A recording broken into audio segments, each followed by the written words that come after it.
বাড়িটা কমপ্লিট না করে দেশে চলে আসলাম রে। বাড়িটা সম্পূর্ণ কমপ্লিট করে তারপরে দেশে আসলে মনে হয় অনেক ভালো হইতো। আম্মা, আম্মা কই? আম্মা দেখো আমি বাড়িতে চলে আসছি। কই আম্মা, বাইরে বের হয়ে আসো। কিরে ভাই, তুই চলে আইসোস? আমি সেই সকাল থেকে তোর জন্য অপেক্ষা করতেছি।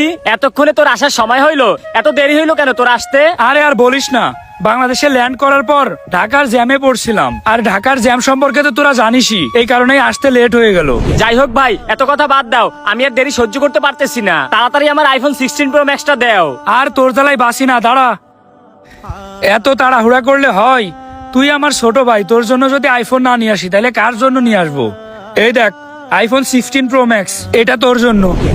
যাক ভাই, তুমি প্রমাণ দিয়ে দিলা তুমি আমার অরিজিনাল ভাই। আমি এখন বন্ধুদের সামনে দেখাই বেড়াইতে পারবো যে আমি আইফোন 16 প্রো ম্যাক্স চালাই। এটা আমার ভাই এনে দিছে। আরে হ্যাঁ ভাই, তোদের সুখের জন্যই তো আমি প্রবাসে কাজ করি। আচ্ছা আম্মা কই? আম্মারে তো দেখতেছি না। আমারে কতগুলা ডাক দিলাম, আম্মা আসে না কেন? আছে, আম্মা তো বাসায় আছে, মনে হয় রান্না করতেছে। তুমি আসছো এই জন্য ভালো কিছু রান্না করতেছে। কিরে, বাড়ির ভিতরে তো কি নিয়ে কথা হচ্ছে? আরে বড় ভাই, তুমি কখন আসছো? আরে আমি তো মাত্রই আসলাম। ও, রফিকুলের জন্য আইফোন আনছো? আমার আইফোন কই?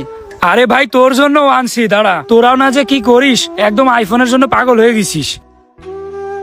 এই দেখ, তোর জন্য আইফোন 16 প্রো ম্যাক্স আনছি। ও ভাই, কত সুন্দর ফোন আনছো আমার জন্য। তুমিই তো আমার ভাই। আমি ঠিকই জানতাম আমার ভাই আমার জন্য আইফোন আনবে। আরে হ্যাঁ রে ভাই, তোদের জন্যই তো আমি এত পরিশ্রম করি। তা না হলে এত পরিশ্রম আর কার জন্য করব? কিন্তু আম্মারে তো দেখতেছি না। আম্মা কই গেল রে? আম্মারে একটু ডাক দে তো। দাঁড়াও, আমি ডাক দিতেছি। আম্মা কই? তাড়াতাড়ি বাহিরে আসো, বড় ভাই আসছে। কিরে বাজান, তুই কখন আসলি আর কেমন আছিস?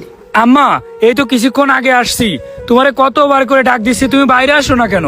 আরে আমি তো রান্নাঘরে একটু কাজ করছিলাম। তোর এখানে দাঁড়ায় থাকতে কষ্ট হচ্ছে না? দে ব্যাগটা আমার কাছে দে। তাড়াতাড়ি ঘরের ভিতরে আয়, তোর জন্য অনেক কিছু রান্না করেছি, সেইগুলো খাবি। আর একটা মিনিটও দাঁড়ায় থাকিস না, ঘরের ভিতরে আয় দ্রুত। আমি তোর জন্য ভাত আচ্ছা ঠিক আছে বাড়ছি। আম্মা, আসতেছি। ভাই এখনই কি বাসায় ঢুকবা না পরে ঢুকবা? হ্যাঁ, আম্মা তো ভাত খাইতে ডাকলো, এখনই তো ঢুকবো। আরে ভাই, ভাত পরে খাইও, আগে চলো। ওই পাশে একটা নতুন শপিং মল হয়েছে, ওইখানে আমাদের দুই ভাইয়ের কিছু শপিং করা লাগবে। আমরা আগে শপিং করে আসি, চলো। আরে ভাই, আমি যে এখন যাব, আমার তো ক্ষুধা লাগছে। আম্মা তো খাইতে ডাকলো, কিছু খাওয়া দাওয়া করি। খাওয়া দাওয়া করে তারপরে যাবো না শপিং করতে? আরে পরে এসে খাইয়ে না, সমস্যা নাই, চলো। আরে আমার তো ক্ষুধা লাগছে, বুঝিস না কেন? আম্মা ভাত খাইতে ডাকলো, আমি ভাত খেয়ে গেলে সমস্যা আছে? আমি তো তোদের জন্য শপিং করেই দিব। ও ভাই, তোমার ক্ষুধা লাগছে? পাশে একটা হোটেল আছে, ওখান থেকে খেয়ে নিও। আর ততক্ষণে আমরা শপিং করতে থাকবো। আমি কতদিন মায়ের হাতের রান্না খাই না। আম্মা আমার জন্য রান্না করে রাখছে, আমারে ডাইকে গেল যে আই খেয়ে নিবি। আমি খেয়ে গেলে কোনো সমস্যা আছে? খেয়ে তারপর তোদের জন্য শপিং মলে যাব, তারপর শপিং মলে যেয়ে তোদের যা ইচ্ছা তাই কিনিস, কোনো সমস্যা নেই। তোদের ভাই হয়ে যদি তোদের জন্য এতটুকু না করতে পারি, তাহলে কাদের জন্য করব? আরে ভাই, তুমি তো আজকেই আসলা, এখনো তো অনেক দিন আছো। মায়ের হাতের রান্না তো খাইতে পারবা, এত তাড়াহুড়া কিসের? আম্মা কত শখ করে আমারে ডাইকে গেল, বলে গেল যে আয় বাজান খেয়ে যা, তোর জন্য ভাত বেড়ে রাখছি। আর তোরা বলতেছিস এখনই শপিং করতে যাইতে? কি রে ভাই, তোদের দুইজনের জন্য দুইটা আইফোন আনলাম, তারপরে কি তোদের মন ভরিনি নাকি? আচ্ছা ভাই, তুমি কি বলতে চাচ্ছ? সামান্য একটা আইফোন দিয়ে তুমি খোটা দিচ্ছ নাকি? মাত্রই না আইফোনটা দিলা, এর মধ্যে খোটা দেয়া শুরু? হ্যাঁ, সেটাই তো দেখতেছি। সামান্য একটা আইফোন দিয়ে তুমি খোটা দাও। আর ভাই, আমরা যে বলতেছি তোমার হোটেলে খাই নিতে, হোটেলে যদি খাও তুমি, তোমার কি কোনো সমস্যা হবে? আরে না, হোটেলে খাইলে তো কোনো সমস্যা হবে না। তাইলে আর কি, চলো আগে শপিং করতে হবে, তারপর খাওয়া দাওয়া। সবাই চলো চলো, এখনই শপিং করতে হবে। আচ্ছা ভাই দাঁড়া, আমি যে বিদেশ থেকে আসছি, আমারে কি একটাবার তোরা জিজ্ঞেস করছিস যে আমি কেমন আছি, আমি কোন সময় খাইছি, কিভাবে আসছি? একটাবার কি তোরা জিজ্ঞেস করছিস?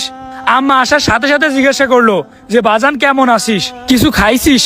আমারে খাইতে ডাকলো, একটাবারও শুনে নাই যে আমি কি আনছি, তার জন্য কিছু আনছি কিনা। অথচ দেখ, আমি তোদের জন্য দুইটা আইফোন আনলাম, তারপরও তোদের ভিতরে কত চাওয়া পাওয়া। আমি কেমন আছি, কিছু খাইছি কিনা, তোদের কোনো কিছুর পরোয়া নেই। আমি একটা জিনিস চিন্তা করলাম, আর একটা জিনিস রিয়েলাইজ করলাম, নিঃস্বার্থ ভাবে মা ছাড়া কেউ ভালোবাসে না। এই যে তোদেরকে যদি আমি আইফোন না দিতে পারতাম, তাইলে মনে হয় উল্টাপাল্টা কথা বলা শুরু করে দিতিস। এই যে এখন শপিং করতে না নিয়ে গেলে এখনই উল্টাপাল্টা কথা বলা শুরু করে দিবি, তখন আর আমি তোদের ভাই থাকবো না। আরে তোরা আমার আপন ভাই, তোরা এমন করিস কেন রে ভাই? আমি যদি একটু খাওয়া দাওয়া করে তোদের শপিং এ নিয়ে যাই, তাইলে কোনো সমস্যা আছে? তোরা আমার সাথে এমন করিস যেন আমি তোদের ভাই না। আমি সেই দূর প্রবাসে কত কষ্ট করি তোদের জন্য, আর তোরা মনে করিস আমি মানুষ না, আমি একটা মেশিন। আমি প্রবাসের মাটিতে কষ্ট করি একমাত্র মায়ের মুখের দিকে তাকিয়ে। তা নাহলে তোরা দুই ভাই আমার সাথে যে ব্যবহার করিস, আমার প্রবাসের মাটিতে থাকতে মন চায় না, আমার ওই দেশে কষ্ট করতে মন চায় না। আমি এখন মায়ের হাতের খাবার খাবো, তারপর যে জায়গায় যাওয়ার হয় সেখানে যাব। এতে তোরা রাগ করিস বা কি করিস, তাতে আমার কিছু যায় আসে না। আমি মনে করি একজন প্রবাসীর একমাত্র আপন হয় তার মা। মা ছাড়া আর কেউ স্বার্থ ছাড়া ভালোবাসে না। দিতে পারলে সবার কাছেই ভালো, আর না দিতে পারলে কারো কাছেই ভালো না।